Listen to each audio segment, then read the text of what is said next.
What's up, YouTube? This is my second half of my my 1 week video post-op surgery, and I was in the middle. I actually recorded both halves the first day, and my phone decided that it wanted to shut down and say my storage was full, and then freak out, wouldn't let me do anything with it. So I ended up having to factory reset my phone. Yeah, my life. So I lost that other video. So today is technically my official 7-day 1 week. I was originally posting it yesterday on my 6th day. So what I was saying, I'm just gonna finish my thought from my other video, which was if you don't have a significant other to help you out while you're in your 1 week, I don't know how you're gonna survive, because you go through some crazy things the first week, like embarrassing things. Like if you aren't married, or if you don't have a significant other, then you need to make sure whoever you're choosing to be in your house helping you out is comfortable with seeing your naked body, because you're going to struggle to put on underwear. You're going to need someone to be in the shower with you, or like in the bathroom with you when you're taking a shower, because you can't scrub your ass the way that you want. So God bless marriage, because my husband stuck with me with all the embarrassing shit I put him through. Love you, boo. Other than that, let's see, what else happened? Oh, I wanted to tell you about these really cool pillows. I went to Walmart because I realized the first couple days that I just could not sleep with just regular pillows laying flat on my back, because that's another thing. If you're not a back sleeper, like if you can't sleep on your back, you are going to need to either have a very comfortable couch or get these pillows that I got, because they're great. So let me show you. I was in the middle of doing laundry, so my laundry is on my bed right now. But you can see these are the pillows. These are backrest pillows. I got them at Walmart. They cost me like $11 or $12, and I got 2 of them. I told my husband I got 2 because one was for me, one was for him, but they're both for me. Maybe one day I'll let him use them. But no, they're really fantastic. They let you sit up in bed, so it almost allows you to mimic the hospital bed, where you can sit up, you can like adjust it. It's like heavy duty, so even when you lay down, like you can like position your head, because the pillows, I don't care what type of pillow you have, if it's just a regular pillow, it's not gonna cut it. Another thing, I have a body contour pillow, which is like one of those long pregnancy pillows, because I have never been pregnant, nor do I have kids. Well, I have step babies and I love them, but I don't have my own kids, and I just fucking love pregnancy pillows. So I have 1 or 2 of those. So those are really helpful. It may seem like I'm being unnecessary with explaining these pillow things to you, but they are really helpful.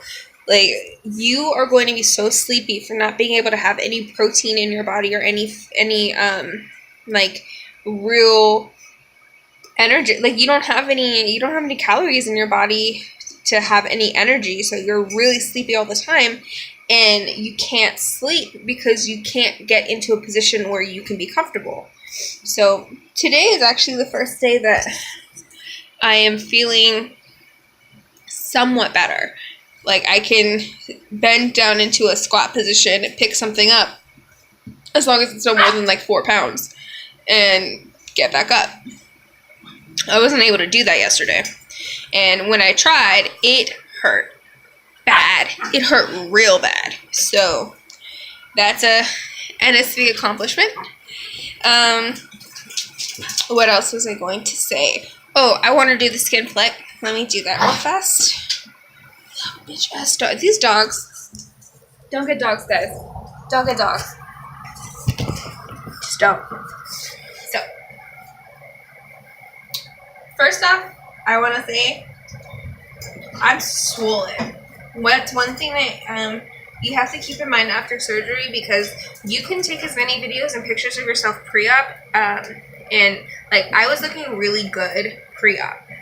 So now my stomach is visually swollen from all the incisions. So it's going to go down and actually reflect what the scale is reflecting, because it really isn't all water weight that I lost. So here are the incisions. I have 1, 2, 3, 4. I don't know if I pointed this one out. 5. And here's one up here. So when they do the surgery, they're mainly doing stitches in this one, and this one. These other ones that are over here, they were using to like blow up air and like maneuver around stuff. So those ones, the ones that are over here, are the ones that really hurt. Also, what's really weird is like mentally I knew that they were stitching me up, you know, but like there's this little hole. I'm trying to show you again. So there's this little hole, and I doubt you're going to be able to see it. Let's see. It's right over here. So here's one, for example. So there's this little thing right here where it's an actual string hanging out of my body, and I pull it and it hurts. So it's just really fucking weird. Okay, so as you can see, my stomach is very, very swollen. Here's a side pick. My back is going down too, that's good. Back pick. I don't know if you can still see it on that one. Should pull this out now.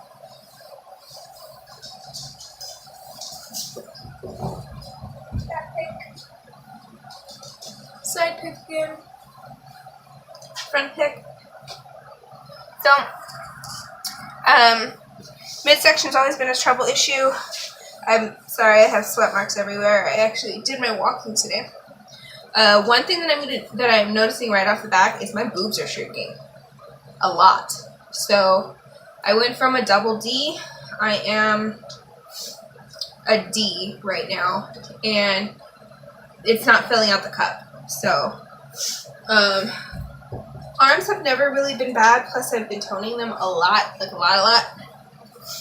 And I want to lose this. This will make me happy when it's gone.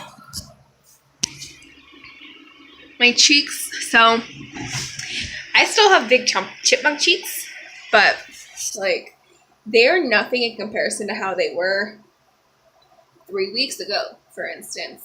So I am actually losing my little chipmunk cheeks, and it's really weird to see because I've always had big cheeks, and I'm a grown-ass woman, so I just never assumed that they would go away.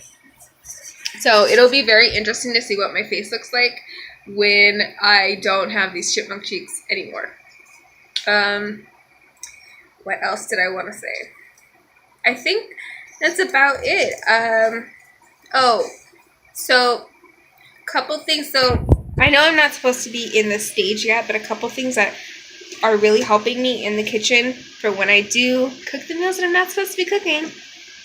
They have salmon deli slices, which have like 11 grams of protein and 0 grams of sugar. So they're half an ounce worth of salmon gives you 11 grams of protein. So get those. Also, baby food is life. I'm just going to go ahead and put that out there. It's supposed to, I can actually have baby food in the puree stage, but if you're going to go the baby food route, make sure you're checking the back, because you don't want to have anything more than really 6 grams of sugar in your meal. And your meals are supposed to be high protein. So protein is the most important thing that you can get into your body right now. So get that in. Go for like the chicken and chicken ones, like the blended chicken ones. Tuna creations is always going to be delicious, but for a first week, if you're going to cheat, the very first week, like I did, because I'm a horrible example, be very cautious with tuna creations. Be very cautious with, what's it called? Laughing cow cheese, because it can get you. You already know it. You already saw my other video. It's really bad. My butt is so upset with me right now. But yeah. Protein shake. I'm actually doing a protein shake this morning. Not sticking my fucking protein in my broth. So that's happening. This is gonna take me probably about an hour and a half. So what I advise for everyone is sit down and have your meals.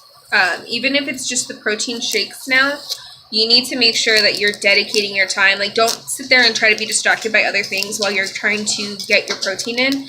Actually sit the fuck down and focus on drinking your protein. Focus on taking a sip. Okay, am I full? When can I have another sip? And then when you start feeling better, then drink another sip. Because otherwise it's going to take you 3 hours to drink one protein shake, and you're going to realize during that time that you have not had any water and you're falling behind and getting dehydrated. So, oh, and when you go to, say for instance you get dehydrated, because yesterday I got severely dehydrated, so I had to go to the hospital. If you feel yourself getting dehydrated, talk to your bariatric doctor first. A lot of them will have like a clinic or something similar that they can advise that you go to, other than the emergency room, or suggest a specific emergency room that they constantly talk with.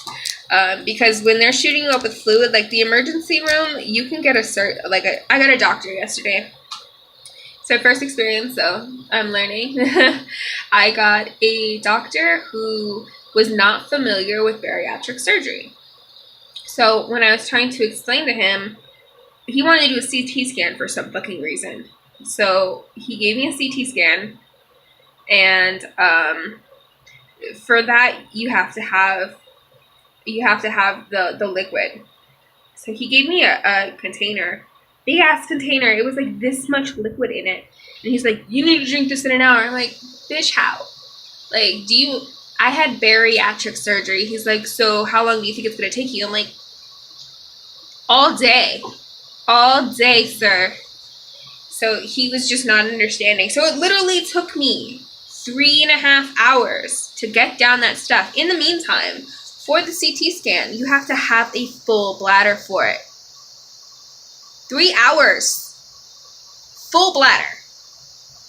I was not happy. And then following that, you know what else you need a full bladder for? An ultrasound he wanted to give me. So I went in for dehydration and came out with fucking a CT scan and an ultrasound. Dude was stupid. So make sure you if you go to the emergency room, get a doctor who is familiar with bariatric surgery, familiar with the fact that you cannot have liquids in your stomach like that. Tell them, because I didn't know that you can do this really. I just thought like when you go to the emergency room, you're pretty much stuck with whatever the fuck they say. So you have the right to say, "No, I don't want this treatment." So make sure when you go in, and if they're telling you a CT scan and a fucking brain MRI, make sure that you tell them, "Go suck a dick, give me some fluids." Just like that. Like, talk to your doctor like that. No, just like, but definitely just go in and say, "I just want fluids." If you're having pain in your stomach and it's if it's the first week, it's the incisions. And if you seriously think it's something serious, bariatric doctor first, because they'll be able to tell you, yes, this is normal, no, this isn't normal, you should go to the emergency room and actually start to run those CT scans and stuff like that. So, yeah, that was my little rant for the day. I'm a hot mess, and signing out. Oh, one more thing. I'm going to probably do a video in about a week, so for my 2-week update. So, have a good day, guys.